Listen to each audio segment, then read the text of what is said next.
थुप्रै कुराहरू छन् हामीले गर्नै पर्दा त, तर सबै कुरा गरेर साध्य पनि छैन। कुरा गरेर सकिँदैन, काम पनि गरेर सकिँदैन। हामी सकिएर जान्छौँ। तपाईँ हाम्रो आयु हुन्छ है। हामी सधैँभरि यो संसारमा आएको मान्छे होइन। हाम्रो बाजे खसेर जानुभयो, बाउ खसेर जानुभयो होइन। हामी भोलि खसेर जान्छौँ। त्यसो भएको कारणले गर्दाखेरि असीमित कुराहरू हुन्छन्। मान्छेको मस्तिष्क नै ब्रह्माण्ड हो।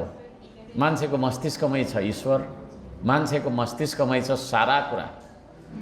त्यो मस्तिष्कमा आएको सबै कुरा भनेर साध्य पनि हुँदैन। त्यसले गर्दाखेरि अब समयलाई बुझ्नु जरुरी छ। कतिखेर के बोल्ने, कतिखेर के सुन्ने होइन। कतिखेर के बोल्ने, कतिखेर के सुन्ने भन्ने कुराहरू हामीले बुझ्नु जरुरी छ। असीमित छन् कुराहरू। तपाईको मनमा भएको अटसमटस भएर बसेका कुराहरू, मेरा मनमा भएका अटसमटस भएका कुराहरू। त्यसले गर्दाखेरि त्यो असीमित कुराहरूमध्ये के कुरा चाहिँ हामीले यतिखेर गर्ने हो होइन, के कुरा भोलि गर्ने हो, के कुरा हिजो हामीले गर्नु पर्थ्यो भन्ने कुरा बुझ्नु सक्नु भनेकै सफल मान्छे बन्नु रहेछ। मैले यो बुझ्दैछु है।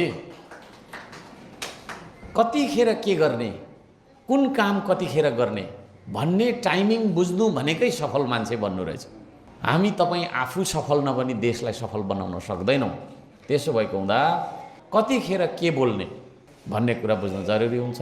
अलिकति व्यङ्ग्य गरेँ, म यहाँ उभिएर बोलिरहेको छु, तपाईँ फुसफुस फुसफुस बोलिराख्नु भएको छ, that is not that important भन्दा नरिसाउनु ल। यतिखेर सुन्ने हो। सधैँभरि त भेट हुँदैन अर्को साङपाङसँग होइन र।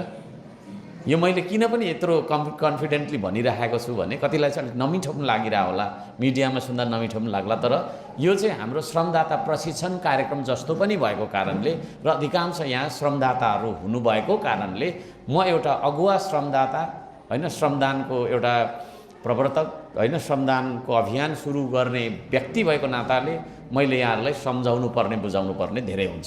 त्यो एङ्गलबाट मिडियाले पनि सम्प्रेषण गरिदिनु होला।